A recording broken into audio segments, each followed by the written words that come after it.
Unlike cars, which just age and they lose value just by sitting, when you buy a nicer car, you don't get a car that lasts longer. In fact, I'd argue if you buy a BMW, you get a car that lasts less.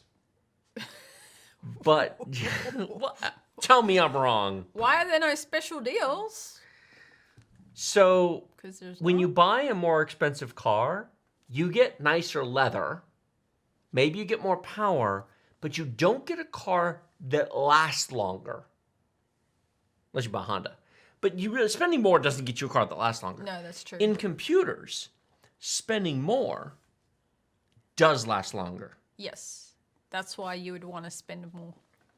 For those of you who followed my advice 2 years ago, in October of 2018, when I said that the i9 9900K in 2018 for $500 was a fair deal, and a lot of people gave me a lot of crap for it. All these CPU upgrades, who cares? Zen 3, it's nice. The Ryzen 7 5800X is $450. It's a tiny bit faster than the 9900K. It's a little bit faster. It's minor. It's side by side, you'd struggle to notice. They're both very responsive. They're both very quick. Yeah, it's faster, but it's kind of like a Lambo is faster than a nice Ferrari. Yeah, it is. But unless you're at the track doing, like, timed runs, you'll never notice or care. Nope. 450. I've ragged on Zen 3 since it launched. $450 for an 8-core Zen 3 chip today. 8 cores, 450. Why, if any of you are remotely inclined to spend $450 on that today, why were you not okay to spend $500 on the i9 9900K 2 years ago? You could have been enjoying it for 2 years. Exactly. Without all the motherboard fuss, without all the RAM fuss. And then you could just keep enjoying it. And you don't have to do anything. I said the same thing about the 5600X. Where were you 3 years ago when the 8700K came out? Well, the 5600X is faster. By a little bit. But the 8700K was $350. It was. 3 years ago. It was. And it's a tiny bit slower. Turn on MCE, it's 4.7 gigahertz. It's fine. The 5600X runs at 4.6. Uh-huh. And the 5600X has a little bit more IPC. Little. Maybe it's 10% faster. Okay. But it's 2020. Correct. The 8700K came out in 2017. Exactly. If you weren't okay to spend $350 in 2017, why would you spend $300 today on a 6-core chip? That's stupid. My whole objection to Zen 3 is the price. The only chip I do like is the Ryzen 9s. The Ryzen 9 5900X for $550, it's 12 cores and it's 12 extremely fast cores. If you're a premium user who wants a premium machine, the extra price, it's kind of like complaining about the $400 wood kit on a Lexus. Yeah, you're already spending $65,000, whatever. Once you're already spending $2-3 grand on a computer, an extra $100 for the CPU is not correct. Yeah.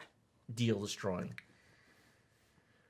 Somebody the other day asked me if they should buy a Ryzen 9 3950X because the 5950X is out of stock. And I'm like, no. And they're like, but it's $100 cheaper. You're okay to spend $700 on a Zen 2 16-core chip, but don't want to spend $800 on a 16-core Zen 3 chip? Your logic failed. Yeah. Well, that's the same problem with the 6800K and the 6700K. Yeah, then. Everybody grumped about the extra $100 to go from 4 cores to 6 cores. Same thing. Yeah, back in 2016, if you'd spent the extra $100-ish, $150 it really was, but whatever, $150 back then, you'd have been enjoying 6 good cores at this point for, Actually, you could have even done it before then. You could have on the original X99 platform, you could have done Haswell E, the i7. This slightly predates the channel, which is why I never covered it because we started the channel in 2016. Yeah. But in 2015, you could have done the i7 5820, which was 6 cores, 12 threads. Correct. It was also about the same price. Right. You could have spent 5 years with 6 cores for $150 more than the 4-core chip. That's the biggest no-brainer in the history of no-brainers. Exactly. And the fact that more people didn't do it is just, I guess, down to a lack of knowledge or lack of education. Maybe. Which is why they're watching. Well, the reason why I built that machine is because prior to starting the YouTube channel, I built 2 i7s in the middle of the 2010s. I built an i7 4770K and an i7 4790K. We still have both machines. That's what's sitting over there now. Mm-hmm. I bought that i7 4790K when the i7 5820K was available. Yeah. I didn't spend the extra $100 to get the. Do you know why? Nobody was talking about it. The YouTube channels weren't talking about it.